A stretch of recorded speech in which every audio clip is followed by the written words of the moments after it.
미국이 코로나19 백신 해외 추가 지원 계획을 공개했습니다. 기존에 예고한 아스트라제네카 백신 외에 화이자, 모더나, 얀센 백신 2천만 회분을 추가로 지원하겠다고 밝혔는데요. 워싱턴 연결해서 자세한 내용 알아보겠습니다. 이경희 특파원.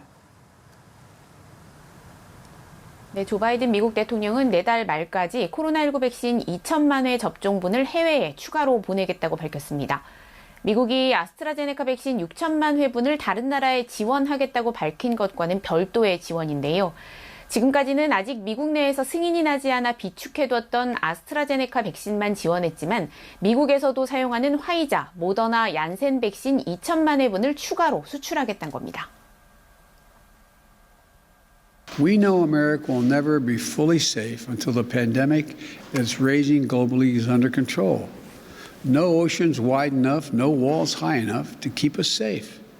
The United States of America will send 80 million doses overseas. That represents 13% of the vaccines produced by the United States by the end of June. 미국은 그동안 수출 통제라는 비판을 받을 정도로 화이자, 모더나, 얀센 등 백신 3종에 대해서는 자국민 우선 접종 원칙을 들어 해외 공급을 하지 않았는데요. 지금부터는 빗장을 풀겠다는 겁니다. 바이든 대통령은 이제 시작일 뿐이라면서 미국이 중국과 러시아를 넘어 백신 물자를 공유하는 선두주자가 될 것이라고 말했는데요. 제프 자이언츠 백악관 코로나19 조정관도 미국이 글로벌 백신 유통 노력을 주도할 것이라며 추가 지원을 예고했습니다. 네, 이번 주 열리는 한미 정상회담에서도 양국 간 백신 협력이 주요 현안으로 다뤄질 것으로 알려졌는데요. 한미 정상회담을 나흘 앞두고 미국이 백신 해외 지원 구상을 밝혔다는 점에서 주목된다고요. 네, 바이든 대통령이 본격적인 백신 지원 계획을 밝히면서 어느 나라가 우선 대상에 포함될지 관심인데요. 블룸버그 통신은 이번 조치가 미국의 백신 공급이 수요를 앞지르기 시작하면서 이루어진 조처라면서 어느 나라가 공급받을지는 당장 명확하지 않다고 전했습니다. 우리나라 입장에서는 이번 주 한미 정상회담을 앞두고 이번 발표가 나왔다는 점에서 주목되는데요.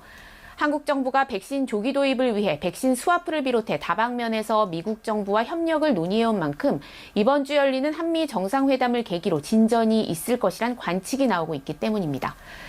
일단 첫 한미 정상회담을 나흘 앞두고 바이든 정부가 백신 해외 지원 방침을 밝힌 건 한미 간 백신 스와프 성사 가능성을 한층 높인 것이란 분석이 나옵니다. 또 당장 급한 백신 직접 수출 여부도 중요하지만 국내에서 미국 백신을 생산하기 위한 기업 간 기술 이전 계약이 추가로 성사될지도 관심인데요. SK바이오사이언스가 아스트라제네카, 노바백스와 백신 위탁 생산 계약을 맺은 데 이어 삼성 바이오로직스도 모더나와 백신 위탁 생산에 사실상 합의한 것으로 전해져서 정상회담을 계기로 계약을 체결할 것이란 전망이 나옵니다. 네, 이번에는 이스라엘과 팔레스타인 분쟁 관련 소식도 알아보겠습니다. 미국의 대응을 놓고 조 바이든 대통령이 좌우 양쪽에서 모두 비판을 받고 있다고요?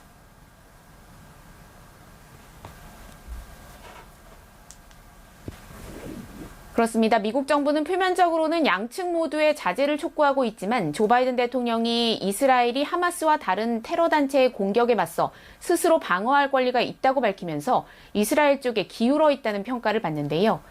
보수 진영에서 바이든 대통령이 전통적 동맹인 이스라엘 편을 확실히 들지 않는다며 비판하고 있고 진보 진영에선 적극적 중재 없이 이스라엘을 두둔하고 있다는 지적이 나옵니다.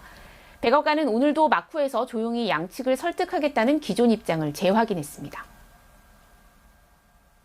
We want to bring an end to the violence. We want to de-escalate the situation on the ground. The role we feel we can do that through, the most effective way we feel we can do that is through quiet and intensive diplomacy. And that is what our focus is on at this point in time. 워싱턴 포스트는 바이든 행정부는 이번 사태에 무방비인 것처럼 보인다면서 비판자들은 백악관이 외교 정책의 우선순위를 중동 이외 지역으로 초점을 맞춤에 따라서 이 문제에 무관심해졌다고 지적한다고 전했습니다. 또 CNN은 미국의 대응에 개입하더라도 중요한 결실을 보지 못할 이슈에 정치적 자본을 쏟아붓는 것을 경계하는 바이든 대통령의 태도가 반영됐다고 분석했습니다. 지금까지 워싱턴에서 전해드렸습니다.